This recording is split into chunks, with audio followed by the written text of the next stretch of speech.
back mga ka-fam to our channel sa Team Pagkiyasan, and it's been a long time again na nakapag-post tayo. For today, isi-share ko po sa inyo ang aking paggawa ng homemade chocolate. Ito po ay low carb na chocolate. Ang ingredients lang po natin ay Ricoa, equal gold at saka coconut oil. Coconut oil po ito ha, nilagay ko lang sa bote kasi sayang naman yung bote ng olive oil, pero coconut oil po ang laman. So tatlo lang po ingredient natin. So first, maglalagay lang po tayo ng Ricoa na 4 na tablespoon. Wala ako talaga nung measuring cup ng, actually meron pero hindi ko alam saan nilagay ng anak ko. So 1,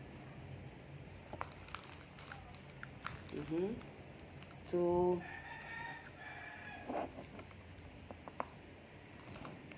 and 4. Yan. Nakita ko lang din po ito sa FB page no ng mga naglo-low carb.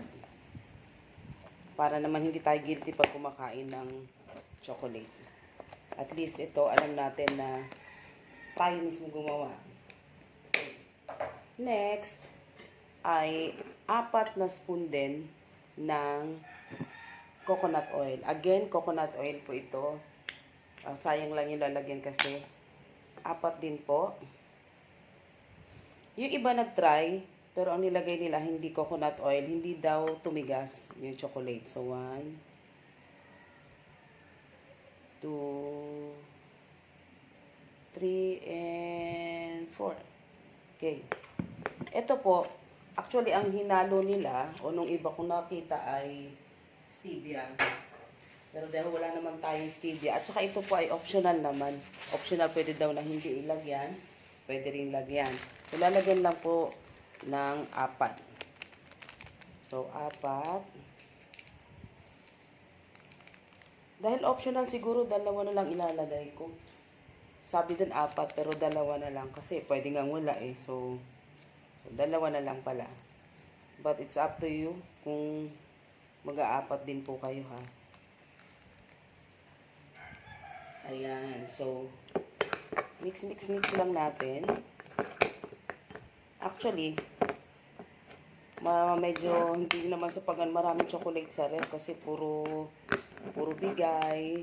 O kaya pag nakapunta ng Subic, bumibili dun sa duty free. Kaya lang, mga matatamis nga. Ang unang nauubos yung mga dark chocolate.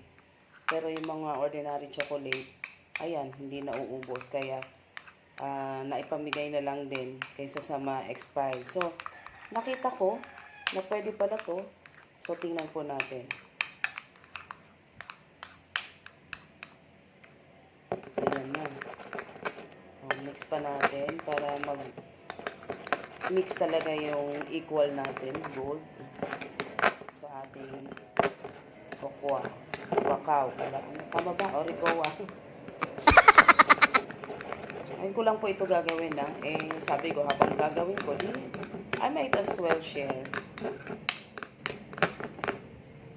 Alam nyo na, nagkakaedad, hindi tayo basta-basta pwede kumain ng chocolate. Tsaka ngayon kasi, medyo naglo-low carb tayo kasi sabi ng doktor sobra na raw po ako sa timbang. Kaya magbawas na.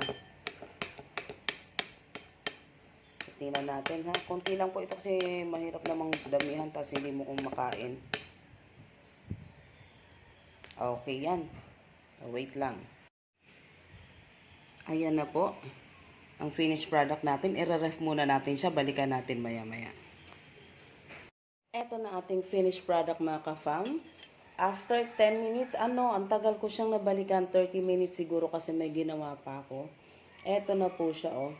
Sayang wala akong hulmahan. Dapat pala diniretso ko siya sa hulmahan na plastic para matanggal ko. Kasi glass po ito.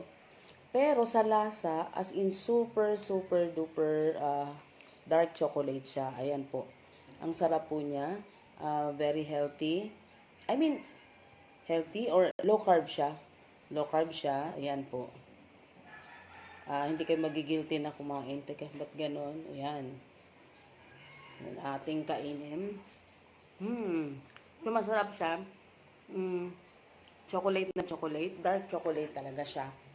So, yun lang mga ka-fam. Kung gusto niyo kumain ng chocolate na healthy naman at low carb, tayo na po mismo gumawa para hindi tayo mag-guilty sa pagkain ng chocolate. So, eto po siya, ang ating chocolate. Tagumpay naman ang ating ginawa.